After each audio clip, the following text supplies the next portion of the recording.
success is to have a vision. You see, if you don't have a vision of where you go, and if you don't have a goal where you go, you drift around and you never end up anywhere. It's like you can have the best ship in the world, you can have the best airplane in the world. If the pilot or the captain doesn't know where to go, it would just drift around. It would not end up anywhere, or most likely in the wrong place. So I was very fortunate that I stumbled onto my vision. I mean, as you know, I was born in 1947 in Austria after the Second World War. And I didn't really like Austria when I grew up. I couldn't wait to get out of there. I couldn't see myself becoming a farmer or a worker in a factory or anything like that. Even though my parents wanted me to stay there and have a normal life. My father wanted me to become a police officer like he was. My mother wanted me just to stay there and marry a girl with the name of Heidi, hopefully, and have a bunch of kids and run around like the Van Trapp family in The Sound of Music. But that was their vision, not mine. My vision was totally different. I felt that I was born for something special, for something unique, for something big. Do you know how great it felt that I knew where I was going? Imagine the majority of people don't know where they're going. It's when you have a goal, when you have a vision, everything becomes easy. Because remember that in America, for instance, when you study, you will see the percentage of people that like their jobs. 74% hate their job in America. Now, this is not much different when you come to Europe. The majority of people don't like what they're doing because they're really not doing it because they didn't have a goal and they followed this goal. They just aimlessly drift around, and then all of a sudden there's a job opening, so they get that job because you have to work. But then when you work, it's a chore. It's work. It's not fun. So if you think about, only a quarter of the people really enjoy what they're doing in life. That is unbelievable if you think about it. So I felt so blessed that I knew what I was doing. It's like a medical student that studies and knows he wants to become a doctor. You know where to go. So I knew where to go. So people always ask me, when they saw me in the gym in the pumping iron days, they say, why is it that you're working out so hard? 5 hours a day, 6 hours a day, and you have always a smile on your face. The others are working out just as hard as you do, and they look sour in the face. Why is that? And I told people all the time, I said, because to me, I'm shooting for a goal. In front of me is the Mr. Universe title. So every rep that I do gets me closer to accomplishing that goal, to make this goal, this vision turn into reality. Every single set that I do, every repetition, every weight that I lift will get me a step closer to turn this goal into reality. So I couldn't wait to do another 500-pound squat. I couldn't wait to do another 500-pound bench press. I couldn't wait to do another 2,000 reps of sit-ups. I couldn't wait for the next exercise, for the next half hour of posing and all the kind of things that you have to do to be a champion. And with the age of 20,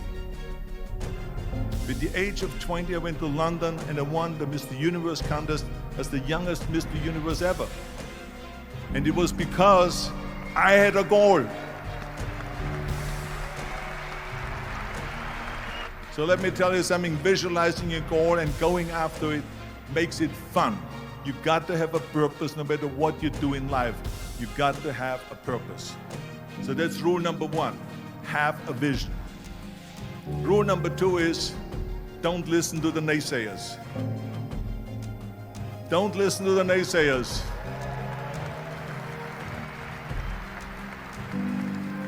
Everything I ever did, the thing that I heard out of people's mouth was, that's impossible. That can't be done. Or no. So whenever someone said to me, it can't be done, I heard it can be done. When they said no, I heard yes. And when they said it's impossible, I heard it is possible. I'm a strong believer of what Nelson Mandela said, that everything is always impossible until someone does it. Well, I'm going to be the one, I said to myself, I'm going to do it and I'm going to show it to them. Maybe it has never been done before. That's perfectly fine with me. But I'm going to do it. And I did not listen to the naysayers. Next thing, the third point that I'm going to make to you is, before we sit down with Jürgen and talk about the rest of the three, is work your ass off. There is no magic pill. There is no magic out there. You cannot get around. You have to work and work and work. And it drives me crazy when people say they don't have enough time to go to the gym for 45 minutes a day and work out. Or to do something for 45 minutes to an hour a day to improve. If it is physically improve or if it is mentally to improve. Imagine you read 1 hour a day about history. How much you will learn after 365 hours in 1 year.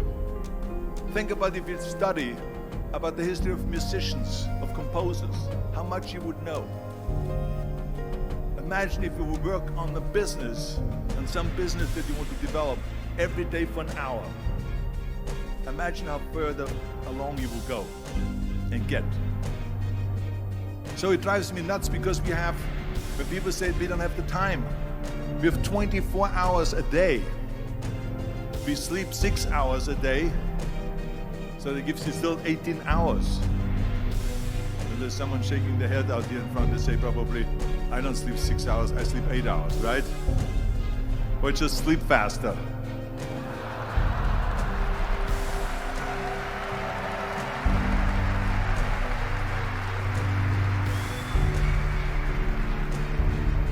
So we have 18 hours a day. The average person works around 8 to 10 hours. So let's assume it's 10 hours, so we have 8 hours left. Then you travel around an hour a day, maybe 2 hours a day. So now you have still 6 hours left. So what do you do with these 6 hours? What do you do with these 6 hours? Then we eat a little bit, then we schmooze a little bit, talk a little bit to people and all that stuff. But you can see how much time there is available if you organize your day. So you got to work hard. I mean, let me tell you something. When I went to America, I went to college. I went and worked out 5 hours a day. And I was working on construction. Because in those days in bodybuilding, there was no money. I didn't have the money for food supplements or anything. So I had to go to work. So I worked on construction. I went to college. I worked out in the gym, and at night from 8 o'clock at night to 12 midnight, I went to acting class 4 times a week. So I did all of that. There was not one single minute that I wasted. I became very friendly with Muhammad Ali in the 70s. And Muhammad Ali worked his butt off. And I saw it firsthand. And I remember that there was a sports writer that was there in the gym when he was working out and he was doing sit-ups. And they asked him, how many sit-ups do you do? And he said, I don't start counting until it hurts. Now think about that. He doesn't start counting his sit-ups until he feels pain. That's when he starts counting. That is working hard. And so you can't get around the hard work. It doesn't matter who it is. As a matter of fact, I believe what Ted Turner said. Work like hell and advertise.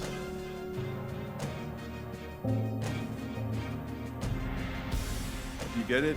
Work like hell, go to bed, and early to rise, work like hell and advertise. So you work your ass off, and then you let the world know about your work. That's what it is all about.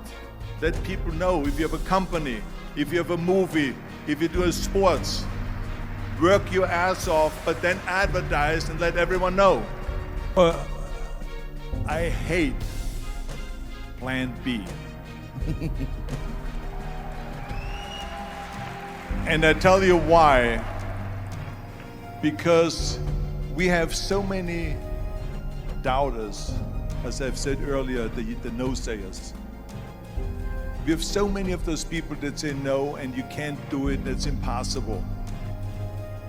That is okay because we just turn off, as I said earlier, and we listen and we hear the no being a yes. You can't do it, you can do it, and all of that.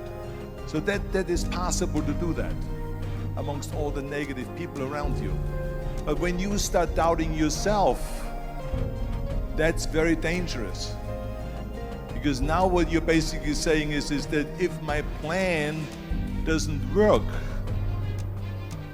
I have a fallback plan, I have a plan B.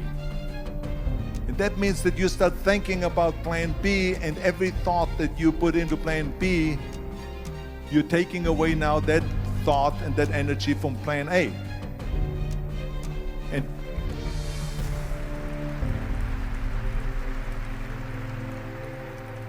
And it's very important to understand that we function better if there is no safety net, because plan B becomes a safety net. It says that if I fail, then I fall and I get picked up and I have something else there that will protect me.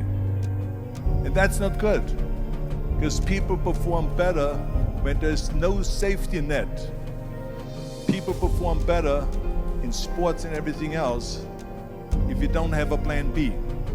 To me, it is very dangerous to have a plan B, because you're cutting yourself off from the chance of really succeeding. And the reason, one of the main reasons why people want to have a plan B is because they are worried about failing. What is if I fail, then I don't have anything else? Well, let me tell you something, don't be afraid of failing, because there's nothing wrong with failing. You have to fail in order to climb that ladder. There's no one that doesn't fail. We all fail. It's okay.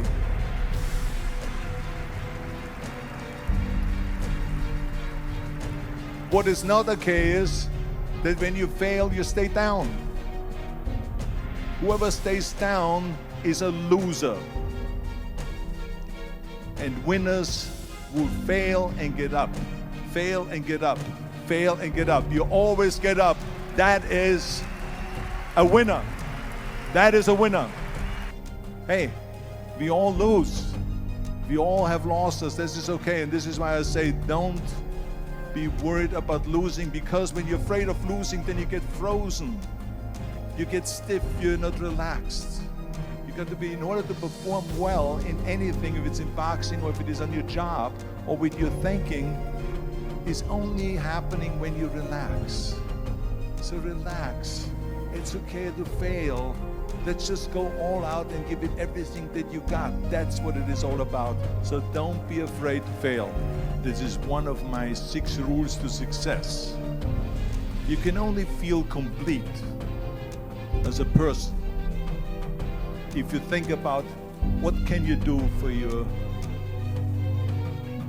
fellow member around you that maybe needs help.